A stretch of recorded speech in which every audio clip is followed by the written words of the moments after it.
Season 3 of Ricardo's Rules of Resilience podcast is brought to you by Triple R Nutrition.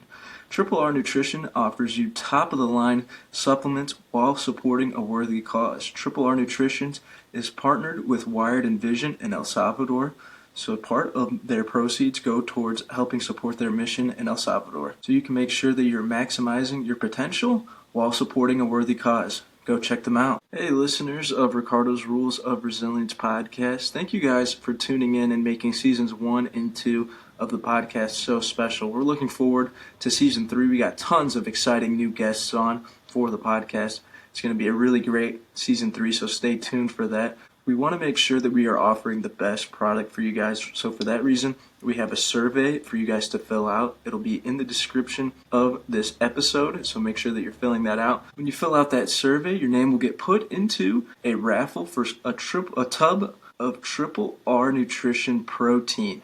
Thank you guys. Make sure you're filling out that survey. We really appreciate that feedback. Take care. Enjoy the episode. That's right. Ricardo's Rules of Resilience. Tune in, people.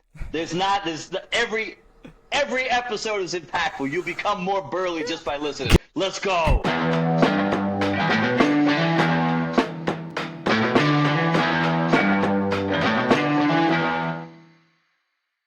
Welcome, everybody, to the Ricardo's Rules of Resilience podcast, the podcast where we give you the tools to withstand and recover from difficulties. I'm your co-host, Coach Alton, along with Coach Ricardo, and today, you guys, we got a super special guest to kick off Season 3 of the podcast. We got psychotherapist and performance coach Tara Miller in the house. Thank you for joining us today. Thank you for having me. I'm stoked to be here also. Yeah, it's going to be super great to dive into your expertise, super pumped for it. And so to give the listeners just an idea of who you are, if you could give us a quick elevator pitch on who you are and what you're about. Sure. So I'm a psychotherapist turned performance coach. I came from 12 plus clinical practice years of trauma therapy, and with the pandemic really shifted my focus to working with high-level performers, entrepreneurs, business owners, their C-suite, anybody in the high-pressure, high-performance role to help manage, regulate, and optimize your nervous system for basically lifelong resilience. That's awesome. And kind of one of the things I wanted to dive into is the parallels between sports and your real life situations, because a lot of our listeners are people that are in the professional realm of things, but they like to compete in DECA events. So what are kind of the parallels between sport and then your performance in your everyday job? Well, I really believe that I came from a background of athletics. My kids have both been in sports. I see the value of sports in so many resilience building ways, from the discipline of the training to the very important pieces we often miss in our regular lives, which is rich celebration, either individually or as a team, that sense of community. All of those are resilience building skills that are parallel, that can be transferred into our work lives, into our private lives. So I think when you're involved in athletics, when you're involved in a sport, you know that you can get a win in one part of your day just by going to training, just by showing up for your sport. And so knowing that you've had a win stacked into your day because of a sport, I really believe bleeds over into the confidence and what you're looking for in mindset through the rest of your day, no matter what your industry is. Well, I agree with Alton that, anytime that we're able to have an expert on resilience onto our podcast, which is all about resilience, we're feeling like, whoo, this is a home run. This is the gold standard. So I just wanted to add my voice and say we are so happy you're joining us today, Ms. Tara. And part of what we see the importance of resilience, whether it's in athletics or in your family life and your job life, is that one thing affects the whole. Some people will say how you do anything is how you do everything, which isn't exactly true, but the overall point is true that, if we quit at working out, we're going to quit when it's time, when we're under pressure at work. And if we quit on our family, we'll quit on our job, and vice versa. So I would just like for you, if you would, to be able to share with us the ties between being resilient and how it intertwines into your whole life? So from my perspective and from my training, the seat of all resilience is a regulated nervous system. So I'm really, when I'm working with people, I'm working with their lizard brain. I'm working with their survival brain, their primal mind, the part of them that kicks into fight or flight or freeze and then comes out into recovery. And so the work that I do, whether it's in athletics or whether it's with business owners, is really the same principle, which is you need to have a foundation of a regulated, resilient nervous system, which means that you know when threat is appropriate and when it's just an idea, when it's just something that comes in from your mind. You need to be able to optimize yourself for performance by bringing yourself into an elevated state of readiness, but not have it be spill over into high anxiety or panic, and to start noticing the difference so you can calibrate your own nervous system. And then really looking at the piece of recovery, which is you amp up to perform, you amp up to present, you need to be in an elevated semi-fight or flight state to do your best performance in competition, but you also, like an athlete, need to incorporate that deep recovery. So if you're in a high-stress job or you're running a high-stress business, the push and the grind for a lot of type A's is just the adrenaline is so natural and it seems like it's everlasting and self-perpetuating, but it does have an end point if you haven't learned to incorporate celebration of your wins, but also that deep recovery, learning how to bring yourself into a parasympathetic state, into a rest and digest state, so that not just your body can recover from all of the chemicals that you used for performance, but also that your mind can recover. So just like building into your sport, just like building up performance or building strength, we can also build those neural pathways in the brain and practice and repeat to strengthen those. So for me, they go hand in hand. And if you're regulated and you learn this in any area of your life, it will just become who you are. It will bleed over into every area of your life. Let's go. Already using one of Ricardo's rules of resilience, which is when you stop celebrating your wins, you stop having them. Already bringing it up. I love it. Yeah, that's great. And so what are some tools to make sure that we're not constantly in that fight or flight state, that we're in that rest and digest when we need to be, and that we're able to access the fight or flight when we need to, but we're ensuring that we're not constantly in that heightened state, like you mentioned when you're talking, that we don't want to be in that heightened state at all times, because that's going to wear us down. And it can become an addiction. So we become addicted to the state that we stay in the most. The brain likes to use the familiar state for efficiency, even if it's not good for us. So the ability to know when you're elevated, because we can get stuck in it and it becomes the new normal. So how I work is helping people understand the cues of fight or flight in their own body. We often know it in our minds, but emotions and thoughts are the last part of the brain to get information. They're just symptoms of what's going on underneath. So when I'm working with somebody, they're telling me a story about something that's stressful or performance related or a trauma, and I'll interrupt the story because what I'm really interested in is what's happening in their body. The body, the felt sense, is the first place to react to fight or flight, and most people don't even know that they're in it. So if they start to tell me a story or they start to relive a memory, I can immediately see by watching their body. Their breath changes. They'll notice that their heart rate is increased, the speed, the pace, the tightness of their voice, the micro expressions on their face, the tension in their body. I'll pick up on those cues because I'm observing and attuning to them, and I'll interrupt the story because they're going to take me down a rabbit hole if I don't. I'll interrupt the story and check in with, what are you noticing in your body right now? And often they're not breathing or they're like shallow breathing and they didn't even notice. So we're pattern interrupting what the autopilot is driving people into, and then providing a resource. So as you notice that your breath has changed, that your muscles are tight, where do you notice feeling relatively more comfortable in your body? We redirect the primal mind into a place in the body that's working perfectly just as it should, and it will automatically initiate parasympathetic. And then what we're doing is bringing awareness to, this is what it feels like when you're in autopilot in fight or flight.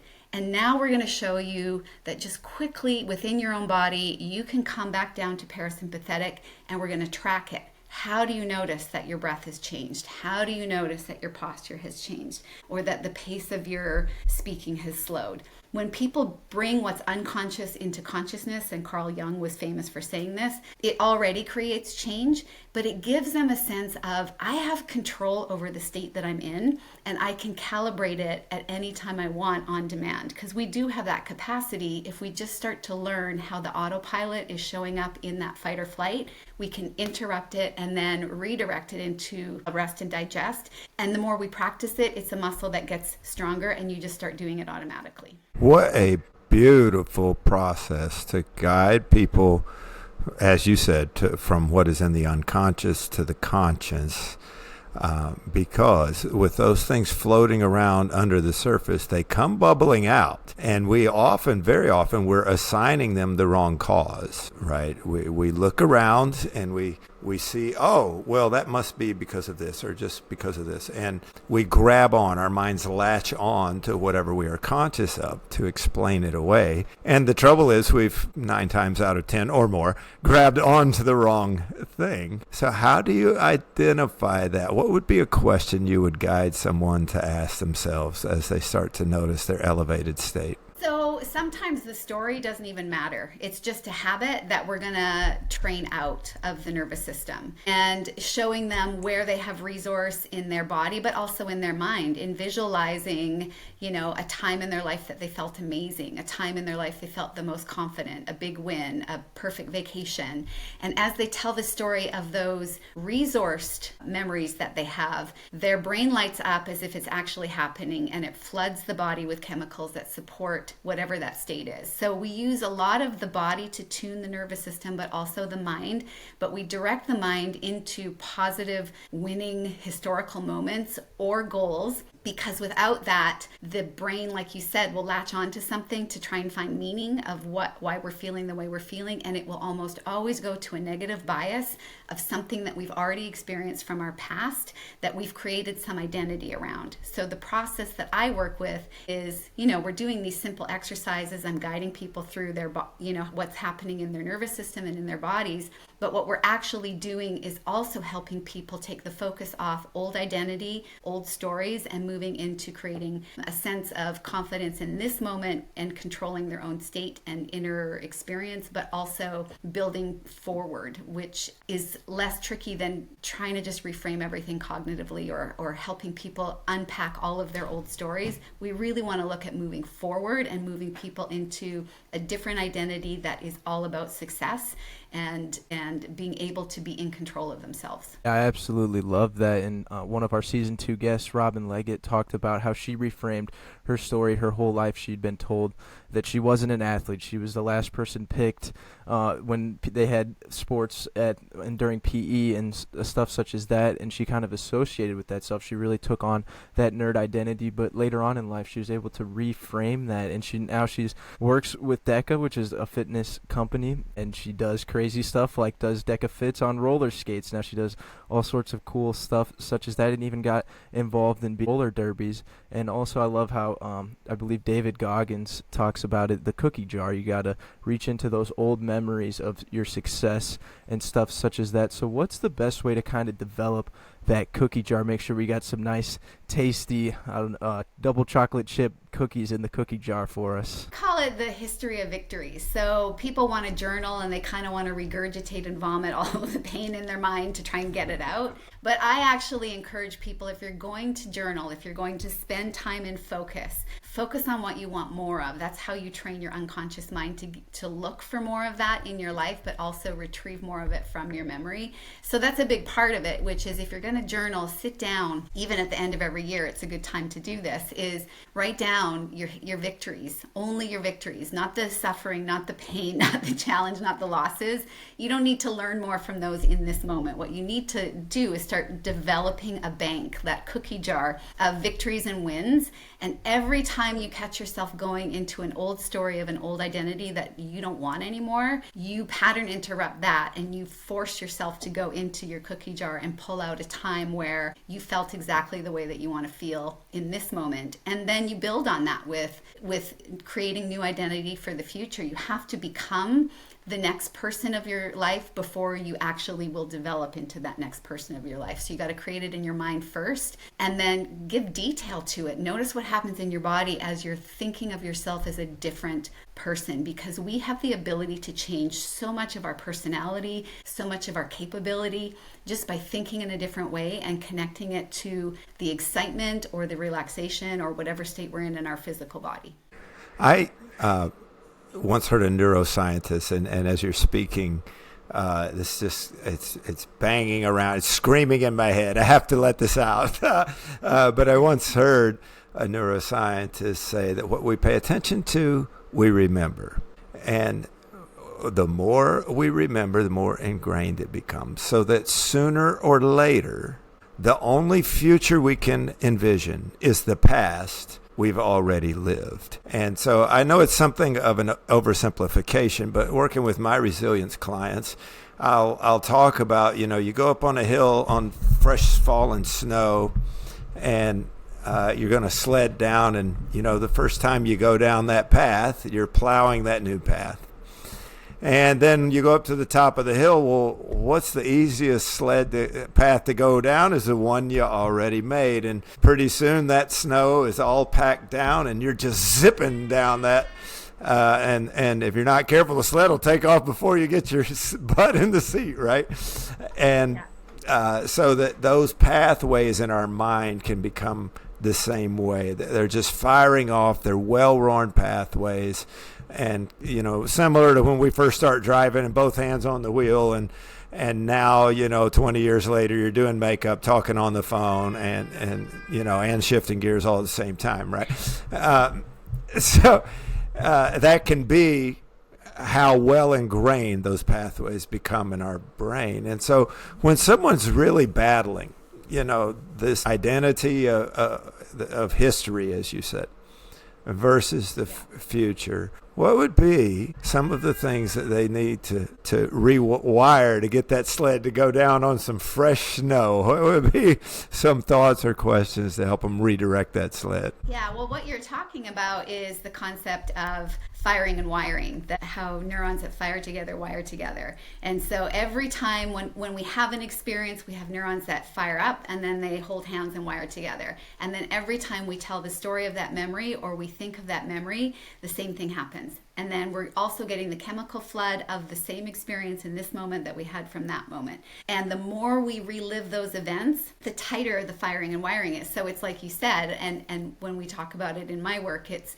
you're going through a field for the first time, and the first time you do it, it's a new experience that takes more effort because you're trudging through and trampling down all the tall weeds. But the more you go on that pathway, it wears it down and wears it down, and then it's effortless to do that, not just because you've worn the obstacles down, but you're familiar with it and you've also trained through it. So it's the same with anything. If somebody's stuck in really negative old spaces and old stories, we don't continue to indulge them in this work, because that just fires and wires them even tighter. Even if it's how could you think about it differently, or what do you feel about that? I never ask those questions because it's irrelevant for what we want the brain to focus on. That's in the past. We want to close that off, and I'm going to interrupt you every time you go back there, and we're going to replace that memory with something else. We're going to replace that pattern with something else. We're going to fire and wire in this moment in a session, and then we're going to repeat until that's a new brain habit that your brain wants to use first. It's the sled going down the hill over and over and over again. It takes effort because it's new. The brain doesn't want something new. It wants something familiar. So we're fighting against this part of our brain, but it is the way, and from what I know, it's really the only way to create new lifelong brain habits and new identity. But you have to let the past be interrupted and let it go and let someone guide you into an alternative. Would you be able to provide kind of an example? Let's just say we have an athlete or maybe a professional who struggles with, they kind of have this perception around themselves that when the lights are brightest, they kind of crumble under the pressure. What would be kind of an example of going through this refiring and rewiring process? So instead of letting them soak in that story and that old identity and talk to me about it a little more, I'd ask them to describe in a sentence what they wanted to work on and what the issue was. And then I would look into their past for what resources they already have in their nervous system. So I would say, has there ever been a time when you did this well, or when you didn't do this thing that you don't want to do anymore? So we would the only gold mining we would do in the past would be for something that is where they've already shown somewhere in their system, somewhere there's a pathway where they did exactly what they wanted to do the way they wanted to do it and had a win. If we find that, then I bring that up. So we've interrupted the old story. I'm bringing in a resource they weren't familiar with. And as we're going through it, I'm asking them what they notice in their body, and I'm watching for cues of their face and their tone and their bodies. And I'm helping them create a new experience in this moment, as if it's happening in this moment, to reinforce that old pathway they had forgotten about. So we'll use the past in that context to help them build a new muscle that they forgot that they even had. If they've never done this well, and this happens a lot of times, we will often create an alter ego and talk about who does this well that you know, or what professional or what icon or what superhero or who does this well and it doesn't have to be in reality. Who does this well? How would they go in and do what you're doing? And as they tell me about how someone else would do it, their state, because of their mirror neurons, will model the state that person would do it in. So we borrow a bit of that energy and borrow a bit of that state, but then I help integrate it into their body in this moment. So their brain, their primal brain, is fooled into thinking they actually did it. So now it's a resource, and we build on it and practice until they start to move away from the old and into a new. And it's all because the brain doesn't care if it's real or imaginary. So why not play with imagination to fill in missing resources and developmental gaps so that you can get to the next level? That's so fascinating. I love that. And when you're going through that process with someone, what are sort of the cues that you pick up from that are kind of negative and holding people back when you're going through that process, when they're kind of explaining why they're not performing very well to you? So they'll either go into fight or flight themselves as they're telling the story. So if I asked either of you to tell me a story about like a really upsetting time in your life, if you told me the story, you would fire and wire and release all those chemicals and go into that experience as if it's happening right now. And I'd be able to see it, and I would stop it and interrupt it and replace it with something else. So a lot of it is just, I'm sitting here, I'm very well regulated, I'm super grounded, I know what questions to ask. You have to trust me to lead them through, and I just stop and pattern interrupt when I see them going physically into that different space. The alternative is some people that are in despair or that they're in freeze, you actually will see them pull away. They'll pull away from you. They kind of collapse in on themselves. There's very quick and easy nonverbal cues that we can see. They lose color from their face. And so watching some of these things, I'll have a sense of what state they're picking up from this old story, and I'll have an idea of whether to bring them out of fight or flight and encourage parasympathetic in the moment. So we do everything in the moment. Or I'll help stimulate them up. I'll find another story of confidence to help move them into another state. And then when they've done it successfully, there's always a celebration in the session, because it's like, did you see how quickly we were able to move you from this state that you don't like, either despair or anxiety, and move you into this calm, regulated state? It usually takes 60 seconds. And once they're in it, experiencing it in the moment and seeing how quick and easy it is to kind of influence your own nervous system, it's a win, because we just continue to repeat that like we're doing a rep at the gym until it's the new identity that they have. So a lot of it is I'm feeling it energetically, but I'm picking up on very visible physical cues. You got to put the reps in life, right? In everything, we got to put the reps in. No shortcuts. There are no shortcuts. Well, Ms. Tara, someone who has become a resilience expert, usually you didn't stumble into that. You didn't win a lottery or something to be a resilience expert. We usually are in this path because we've had to show resilience in our own life. Would you share with our audience a little bit about how in your own life you've had to be resilient? And I'll give you the Cold Notes version. I came into adulthood surviving my childhood like everyone else, but I didn't have any massive childhood traumas that I needed to overcome. I had, kind of the normal ones, a few extra medical traumas along the way, but really nothing extra significant. But there was a period of time, a very short period of time in my life where very bad things happened in sequence all at once. And I remember having a choice of how I was going to get through this. And then it ended up becoming a question I ask in my practice regularly. But during that 1 year, I was getting a divorce. I had a really bad car accident, so I couldn't work out. I couldn't work. I was a journalist at the time. I had this bad shoulder injury. I had 2 little kids, very small kids I was raising on my own. We had no money. And then my son got very sick 2 months later. They thought he had leukemia. So we were in the hospital for 2 weeks, wondering if he was going to be okay. I was battling an MRSA infection and was very sick and didn't know if I was going to be okay. And we were really struggling to get through that year. Got hit by a car again.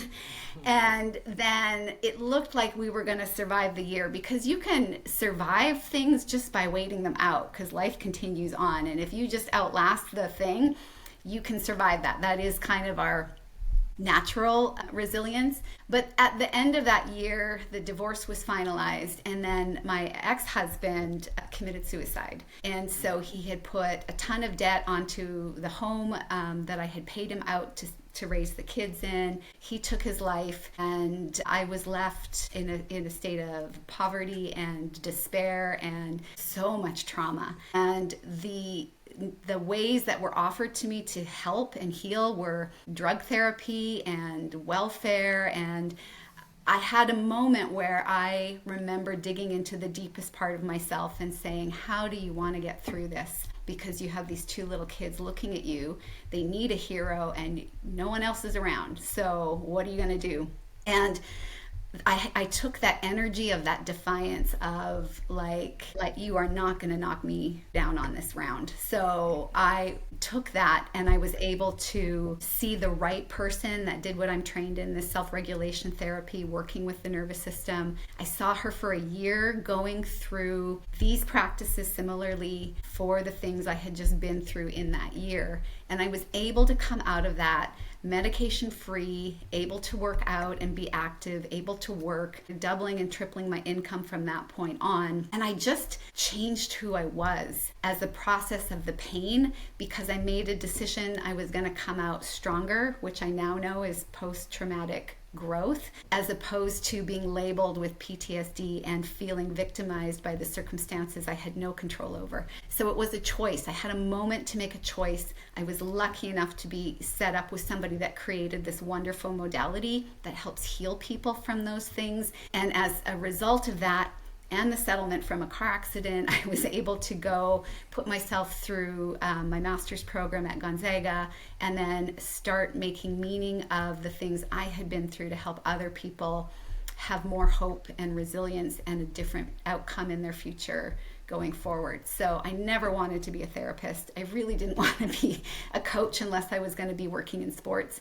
And life happened, and I made a decision, and I had the right resources, and it has changed my life. I absolutely love that. Post-traumatic growth instead of PTSD. That's such a great way to reframe that. And your story is just so inspiring of overcoming and not staying down. You just kept on getting back up and back into the saddle. I just absolutely love that. And it's so inspirational. And everybody has their own struggles. Everyone gets knocked down in their own unique ways. What are ways that we can make sure that we're not just surviving, that we're actually going to be thriving through these situations? It really starts with that decision and the answer to the question. And I use this in my work when people feel like they're in despair. I'll say 5 years from now, when this is over. So I'm reminding their subconscious mind that this is temporary, that there is an end to this. 5 years from now, when this is over, how do you want to tell the story of how you got through this time in a way that makes you feel proud of yourself? It takes the brain out of feeling stuck and desperate, and it moves it into a place where this is already finished, and I've already done what I wanted to do in the way that I wanted to do it, and I feel good about it.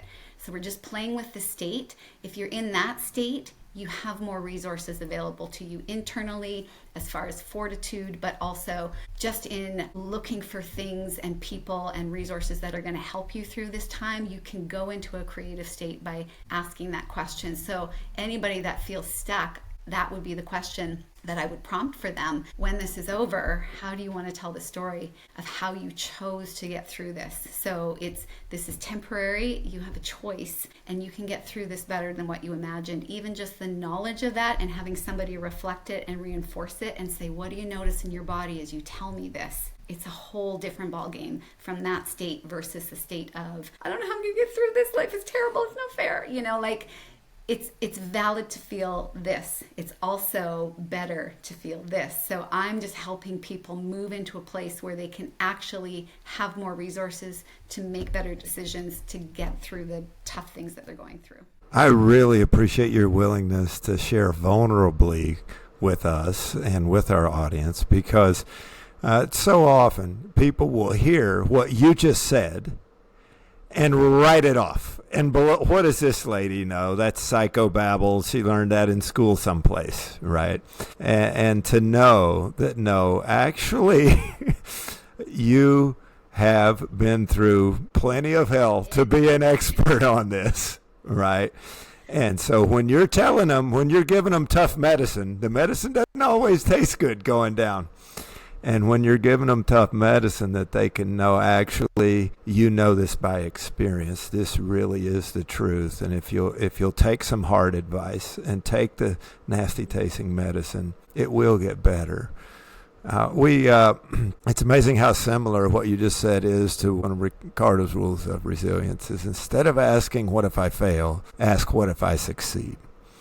And that all goes back to the idea that our mindset is going to determine that reality, right? If I'm going to get through this, it's going to be because, as you said, the decision, deep down inside, I made a decision. What's going to happen? What's the end going to look like? What if I succeed, instead of just predicting that I'm going to fail? Because whether you think you can or you think you can't, you're probably going to be right.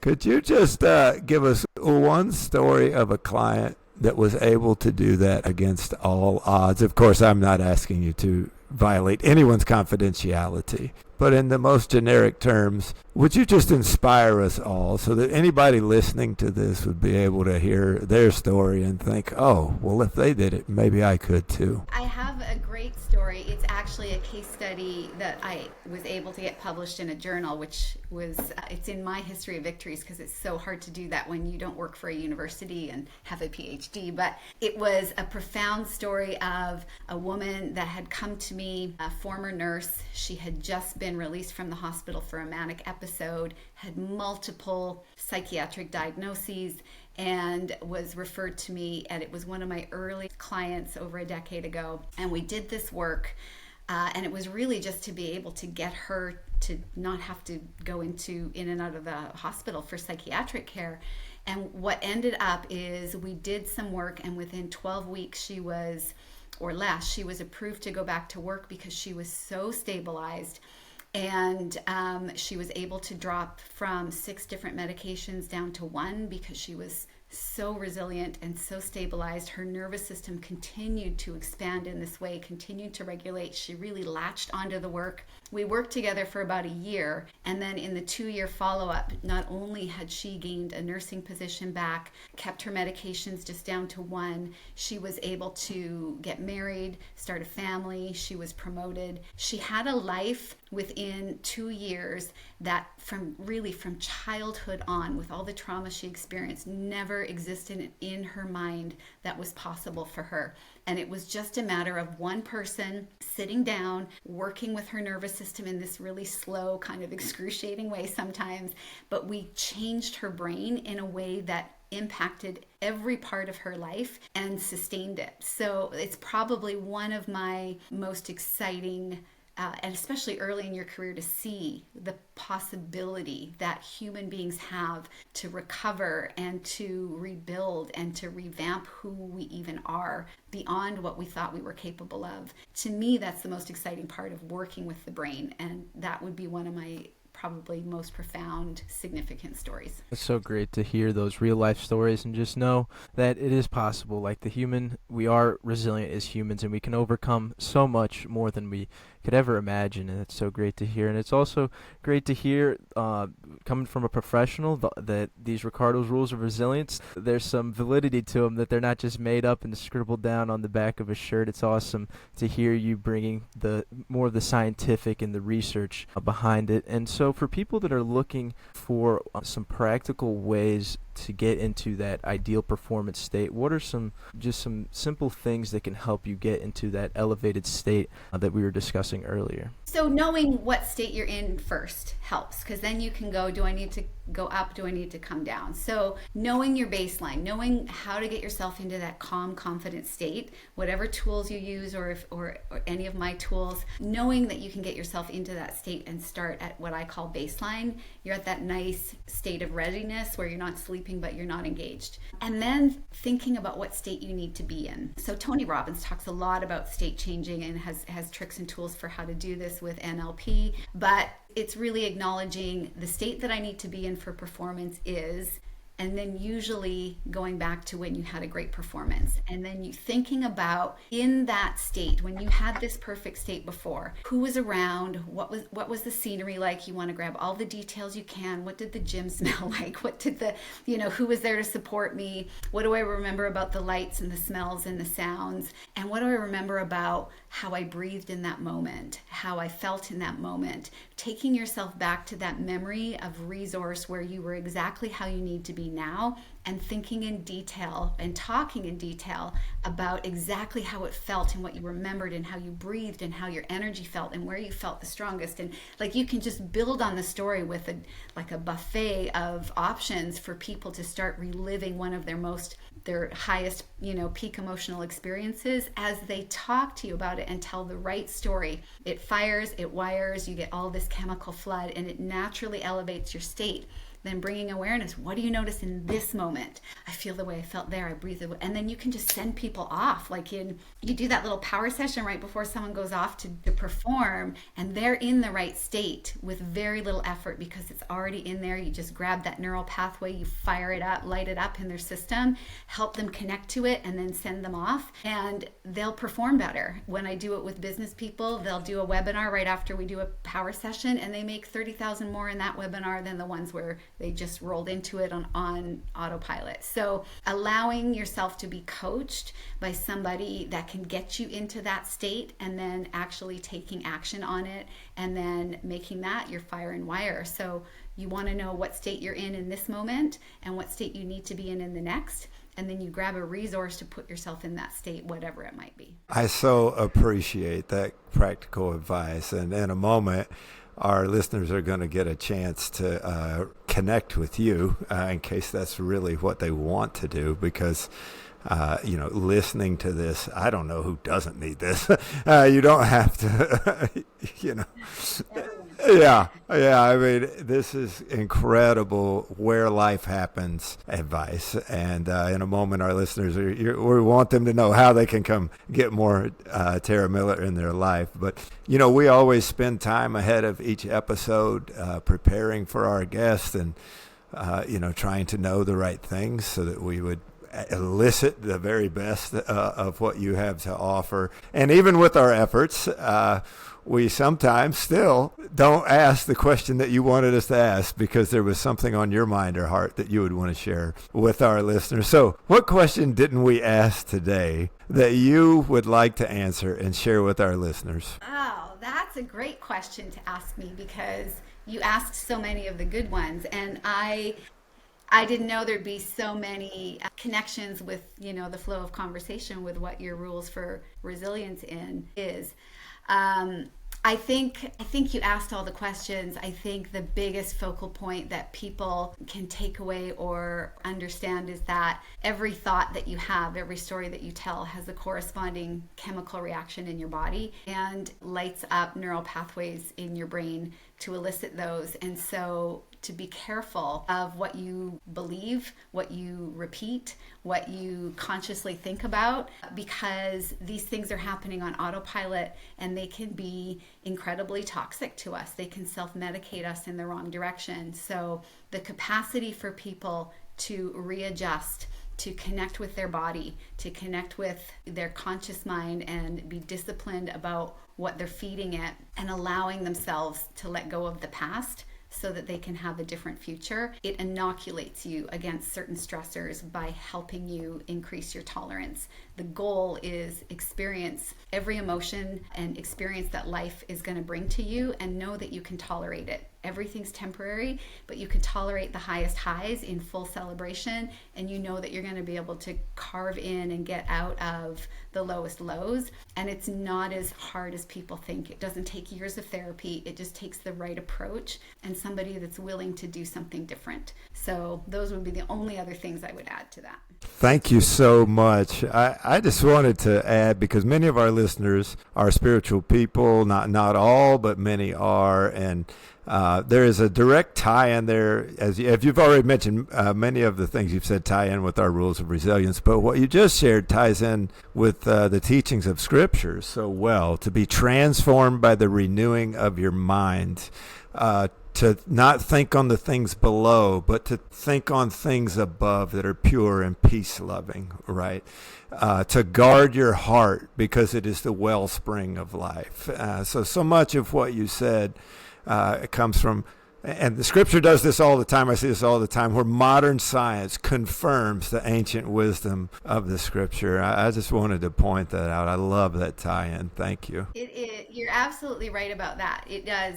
And we're seeing that more and more. What we learn about the brain has already been spoken in Scripture as a practice or a mindset. And the stories in the Bible are all about resilience, not just with how God created you to be, but also with the infusion of Him as a stabilizer, a leader, a guider, sovereign in your life. So I support and believe in all of that, and that's a big part of my life that I love seeing. The science now is supporting what Scripture has always said.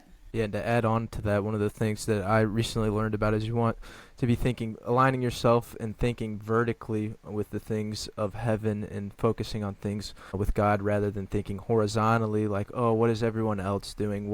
Everyone else is doing this, so I should go do this, or this is just what is socially acceptable, so I should go do this, but rather aligning ourselves vertically rather than horizontally. I just love that, and thank you so much for your time and your expertise. This has been so great for our listeners, and I know that we got a bunch of listeners that are going to want more of this after just getting a little snippet of you. So what would be the best way for someone to get in touch with you to work with you more? Anybody can go to my website, which is braincoach.co, or shoot me an email at tara@braincoach.co, and I'm also on X, on Instagram, LinkedIn. Well, thank you, everyone, for tuning in to another episode of Ricardo's Rules of Resilience, the podcast that gives you the tools to withstand and recover from difficulties. It's been a wonderful hour with you, Miss Tara Miller. Thank you so much for sharing personally and from your expertise. I know you've blessed us, and I know our listeners are walking away with some gold. We appreciate it. To our listeners, we appreciate you. Thank you for participating in our survey. Thank you for the feedback you give us that helps us to learn and grow and get the guests that you need. If you want more of us in your life, please fill out that survey or reach out to us so that you can get those tools that you need in your life. Until next time, be resilient.